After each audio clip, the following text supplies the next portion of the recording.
Yesterday, the stock market actually gave us this massive clue about the future of transportation. I mean, Uber and Amazon Zoox just announced this huge strategic alliance to launch a commercial robotaxi service. Right. Yeah, starting in Las Vegas. Exactly. Las Vegas later this summer, and then rolling out to Los Angeles in 2027.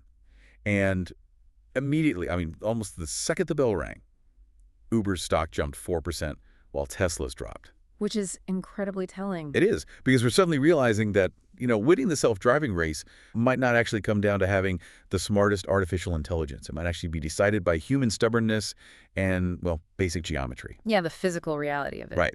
So welcome to this custom-tailored deep dive. We're unpacking a massive, just seismic shakeup in mobility today. We're looking at what this Zoox and Uber partnership reveals about the incredibly high-stakes battle against Tesla and Google. So what does this all mean? Well, it means the battlefield has fundamentally shifted, right? It's moved from a pure engineering contest to a war over distribution and logistics. But before we get into the weeds here, let's just establish our parameters for you listening. Yes, the ground rules. Right. We are slicing right through the marketing hype. No slick product reveal videos, no internet rumors. We are looking strictly at the underlying business mechanics and market strategies from our sources. Because the company with the best code isn't guaranteed to win, right? Not if their business model completely clashes with human reality. Exactly. You can have the best AI in the world, but if the economics don't work, it doesn't matter. Okay, so let's jump right into the inciting incident here. Uber and Zoox teaming up.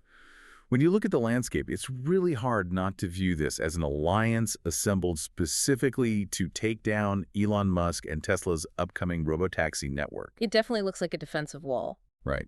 It feels like Amazon and Uber just looked at Tesla's ambitions and decided, we need to combine forces right now. But, okay, let's unpack this because everyone is treating this as a cage match between Tesla and the Uber-Zoox alliance. Aren't we missing the player quietly dominating the room right now? Oh, we absolutely are. And that player is Waymo. Google's spinoff. Yes, exactly. The self-driving company that spun out of Google. I mean, while everyone else is, issuing press releases and promising these future revolutions, Waymo is currently completing over 400,000 paid rides per week. Wow. 400,000. Every single week across 6 different cities. I mean, they have real passengers, real operations, and they are generating real revenue today. They really are the quiet giant in the corner. And they operate so quietly, too. Like, there are no midnight unveilings. They just systematically deploy cars and give people rides. Yeah, they use what you could call a deep localized playbook. It's almost like the Buffett playbook for autonomous vehicles. Oh. Well, they take one specific city, let's say Phoenix, and they map it with this almost absurd level of detail. They use laser scanners called LiDAR to map the exact height of every single curb. Oh, wow. The position of every stop sign, the overhanging branches of every tree. They essentially create this perfect three-dimensional digital twin of the city. Okay, so the car already knows exactly what the environment is supposed to look like before it even turns a corner. Precisely. Like, if a stop sign is suddenly missing because a truck knocked it down, the Waymo vehicle knows a stop sign should be there based on its digital map, and it acts accordingly. That's fascinating. Yeah, and they build immense trust with local regulators that way. They get the locals comfortable with the tech, and only after mastering that specific geofenced area do they finally move on to the next city. So it's build trust through absolute predictability and then scale slowly. But Tesla's playing an entirely different game. Their model is the exact opposite. Totally the opposite, yeah. Like, they aren't pre-mapping anything with LiDAR. They're relying on real-time vision cameras looking at the world the way human eyes do, just interpreting the street on the fly. Right, which is much harder to do. Exactly. And rather than going city by city, they put millions of cars on the road globally, all equipped with the hardware, just waiting for the software to become smart enough to activate everywhere all at once. Yeah. It's build infinite scale first, earn the trust later. Which, presents 2 vastly different risk profiles. Waymo has the luxury of highly controlled, highly predictable environments, but it is incredibly capital intensive and painfully slow to expand city by city. Right. Whereas Tesla has the potential for instantaneous global scale. But they have a massive, daunting mountain of regulatory approval and public trust to climb before they can just flip that switch. Which brings us to the core of this new Uber and Zoox alliance. Because Waymo might have the high-definition maps and the local trust, but Uber has something that might be even harder to build. I mean, think about it. If Zoox has this incredible autonomous vehicle, why wouldn't Amazon just launch a Zoox app? Why give a cut of their revenue to Uber? Because of the friction of human behavior. Zoox needed Uber because of the Uber moat. And a moat, just to be clear, is simply a competitive advantage that protects your business from invaders. Exactly. And Uber's strongest moat isn't their routing algorithm or their pricing model. It is pure, unadulterated user stickiness. You're talking about muscle memory. Yes. I mean, think about the last time you were at an airport or leaving a restaurant in the rain and you needed a ride. You didn't stop to evaluate the back-end technology of various transportation networks. Definitely not. Right, you pulled out your phone, your thumb instinctively knew exactly where the Uber icon was on your home screen, and you booked a car in 3 seconds. Zoox realized that convincing millions of people to download a new app. Oh, entering credit card information again. Yes. Inputting credit cards, verifying your email, and then actually remembering to use it instead of Uber, that is a massive behavioral barrier. It's a human behavior problem, not a technology problem. I understand the friction, but I'm going to push back on that a bit based on our sources, because habits change. Sure they do. Nobody thought smartphones would replace flip phones, but people left Nokia for the iPhone when the experience got better. Like, is Tesla's robotaxi experience good enough to make people actively ditch Uber? Well, this raises an important question about the threshold of switching costs. You're right that an overwhelming technological advantage can break a habit, and we absolutely have to acknowledge the weapon Tesla is bringing to this fight, which is their massive full self-driving data advantage. Because they have millions of cars on the road. Exactly. Millions of cars actively driving on real roads today, constantly feeding data back into their neural network.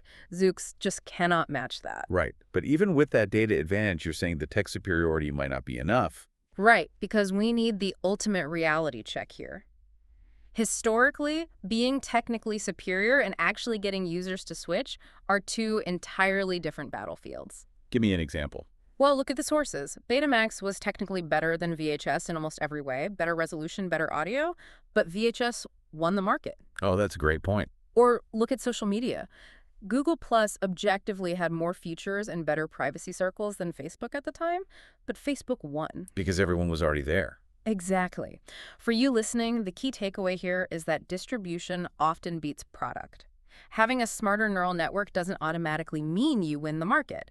Uber is the default utility. To break that default, Tesla doesn't just need to be a little better, it has to be a monumental leap in value. Okay, I can see the habit barrier is incredibly real. But I want to shift the focus to the physical hardware Zoox is bringing to the table here, because we have to question if it's actually any good. The vehicle itself. Yes. Because have you looked closely at the Zoox design? Are regular people actually going to want to ride in that thing? It is certainly a departure from what we're used to. It looks like a futuristic toaster. I mean, it has no front, no back, there's no steering wheel, and the passengers sit face to face like they're in a subway car.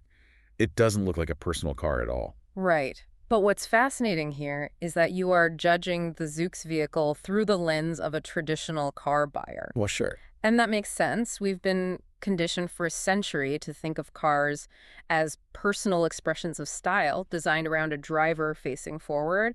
But to understand what Amazon and Zoox are doing, you have to completely reframe the entire robotaxi industry. Okay, reframe it how? It is not a car business. It is a logistics business. Explain the difference. It comes down to the geometry of profit. You mentioned the Zoox vehicle has no front and no back, right? Yeah, it's totally symmetrical. That is not just a quirky aesthetic choice. It is a profound operational advantage. Because imagine a traditional car pulling into a narrow, dead-end alleyway in Las Vegas to pick up a passenger. Once the passenger gets in, that traditional car has to execute a three-point turn or carefully reverse out into traffic. That maneuver takes time, it blocks other vehicles, and it introduces a high risk of a collision. Right, it's just inefficient. Now put the Zoox vehicle in that exact same alleyway. It pulls in, the doors slide open, the passenger sits down, and because the vehicle is bidirectional, meaning its wheels can steer independently and its sensors face both ways equally, it never turns around. Oh, wow. It just goes in reverse. Not even reverse. It simply changes its internal polarity and drives out in the exact opposite direction. It essentially moves like a horizontal elevator. I see. So it eliminates the turning maneuver entirely. Uh-huh. But I mean, Does saving 30 seconds on a three-point turn really justify reinventing the entire shape of the automobile? In a logistics business, 30 seconds is everything. Let's do the math on utilization. If that vehicle is doing 100 trips a day in a congested urban center, those 30 seconds saved on U-turns, three-point turns, and awkward parking lot maneuvers, they compound rapidly. I guess it adds up fast. Oh, absolutely. Over hundreds of trips a day, those saved minutes compound into massive cost savings. Zoox was engineered purely for its utilization rate, not for looking cool in a product video. Wow. And when you contrast this with Tesla's recently unveiled Cybercab, the divergence is just glaring. Yeah. Because the Cybercab is still fundamentally shaped like a traditional car. Yes, it It is. still physically has to steer its chassis around to change direction. So Musk is competing on algorithm smarts, while Amazon is competing on vehicle efficiency. Exactly. But while Zoox is building this custom hardware, Tesla possesses a wild card that literally no one else has. And this fundamentally shifts the conversation from vehicle design straight into supply networks. The network effect. Yes, this is Tesla's theoretical masterpiece, because Tesla already has millions of cars sitting in people's garages. Waymo and Zoox have to physically manufacture and deploy every single vehicle themselves. Which burns billions of dollars. Billions. But once Tesla's full self-driving gets regulatory approval, owners can just flip a switch on their phone and instantly provide the supply side of a robotaxi network. You go to sleep, your car goes out, makes you money, and comes back. Okay, here's where it gets really interesting, though, because that entire brilliant logic relies entirely on the phrase, once FSD gets regulatory approval. And we have to note, Musk says this year a lot. He does, yes. But let's press further into a core human question for you listening. Even if it gets approved tomorrow, are you really going to be comfortable putting your private property, your personal car, into a commercial ride network? The friction of private property. Exactly. A car isn't a sterile hotel room. It's an intimate space. It's where you keep a spare jacket or your expensive sunglasses. It's where your kids leave crushed crackers in the back seat. It's messy. Are you really going to send that private sanctuary out into the city at 2 a.m. for strangers to sit in, unsupervised? What if someone gets in with muddy shoes or spills a massive garlicky takeout order? Yeah. Suddenly, the $40 you made overnight feels completely eclipsed by the hassle of detailing your interior before work. Exactly. And the so what here is that Tesla's theoretical supply on a spreadsheet and their practical mobilized supply of owners who actually opt in, those might be two completely, vastly different numbers. The human reality strikes again. So does this have to be a bloodbath? Can't they all survive? Like Waymo takes certain cities, Zoox takes Vegas, and Tesla carves out a niche in the suburbs. It's a nice thought, but history shows us that platform businesses lean heavily toward winner-take-all dynamics, or at best, duopolies. Right, because of the network effects. Exactly. Riders want the platform with the most cars, and fleet operators want the platform with the most riders. Look at human rideshare. Uber absolutely dominates Lyft. Lyft's market cap is a mere fraction of Uber's. So it's incredibly difficult to sustain a distant second place. It really is. The market structure pushes toward consolidation. Okay, so if the stakes are a global monopoly, what is the ultimate vulnerability for Tesla? Is it the tech? The funding? Actually, it isn't tech or funding. The biggest risk factor is Elon Musk's attention. And we are listing this strictly as factual observations from our sources, taking absolutely no political side, just looking at the factual drain on a 24-hour day here. Right. He is running Tesla. He is running SpaceX. He is running X. He is directing the Boring Company, overseeing Neuralink, and he's currently restructuring the finances of the United States federal government. It is an unprecedented portfolio of responsibility. You just mathematically cannot out-engineer the clock. You can't. And if we connect this to the bigger picture, this variable of attention might actually be the deciding factor in the whole race. Focus versus distraction. Precisely. While Musk is spread incredibly thin across all these domains, Google is laser-focused on Waymo, and Amazon is laser-focused on Zoox. That dedicated focus could be what tips the scales. This has been an incredible deep dive. Let's bring it all together and synthesize the two massive questions defining this whole space. First, it's the Apple versus Android model. Yes. Does the future belong to Tesla's closed, full-stack ecosystem, where they own the car and the software for max profit, but require user migration? Or the Zoox and Uber open alliance, which is faster to market, but splits the economics? And the second question is tech versus habit. Which moat is deeper? Tesla's massive FSD data flywheel, or Uber's entrenched user habit? Because as history with VHS and Facebook shows us, technically superior doesn't always win. Hmm. So thank you to everyone listening for joining us to untangle this complex web.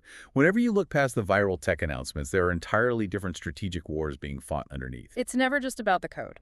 And I want to leave you with a final thought to mull over based on our discussion about the Zoox utilization. Oh, the logistics angle. Right. If the winning robotaxi network never needs to park, never needs to turn around, and is simply in constant hyper-efficient motion 24/7, how will that fundamentally rewrite the physical layout and the real estate of the cities you live? Think about all those massive parking lots, the street meters, the parking garages. If cars never stop, they don't need to be stored. That would completely change the geometry of our neighborhoods. Incredible. Well, we encourage you to do your own research, look around at those parking lots today, and keep thinking through these concepts with us on the next deep dive. See you then.